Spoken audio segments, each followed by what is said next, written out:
৩,০০০ কোটি টাকার ভুয়া ঋণ মঞ্জুর করে অর্থ আত্মসাৎ করার অভিযোগে প্রিমিয়ার ব্যাংকের ৪ কর্মকর্তার বিদেশ যাত্রায় নিষেধাজ্ঞা আরোপ করেছেন। আজ দুদকের আবেদনের পরিপ্রেক্ষিতে ঢাকার সিনিয়র স্পেশাল জজ মোহাম্মদ আসাম ও জবরুল হোসেনের আদালত শুনানি শেষে এ আদেশ দেন।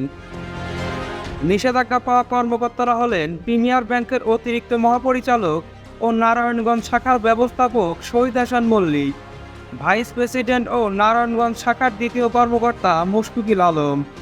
কম্প্যাক্ট ভ্যাট সিস্টেম ডেভেলপমেন্ট, দ্রব্যমূল্য হ্রাস ও ভবিষ্যৎ ভ্যাট দায়মুক্ত থাকার মূলমন্ত্র। ভ্যাট দায়মুক্ত থেকে লাভজনক ব্যবসা পরিচালনার বিশ্বস্ত সহযোগী দ্য রিয়েল কনসালটেশন। স্বচ্ছ ভ্যাট আইনে দক্ষ ন্যায্য ভ্যাট প্রদানে। Foreign exchange in charge Dipak Kumar Debnath ও ক্রেডিট ইনচার্জ মোহাম্মদ মেহেদী হাসান সরকার। দুদকের পাবলিক প্রসিকিউটর মোহাম্মদ হোসেন জাহাঙ্গীর বিষয়টি নিশ্চিত করেছেন।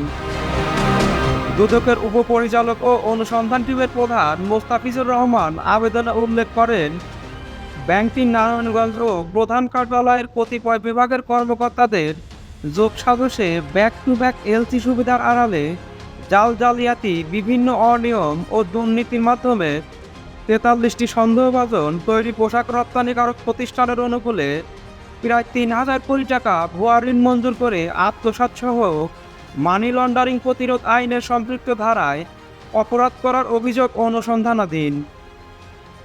আবেদনে আরও উল্লেখ করা হয়, এই অভিযোগের বিষয়ে ৩ সদস্য বিশিষ্ট অনুসন্ধানকারী টিম গঠন করা হয়েছে।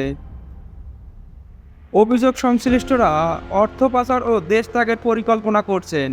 এ কারণে তাদের বিদেশ গমনে নিষেধাজ্ঞা আরোপ করা একান্ত প্রয়োজন।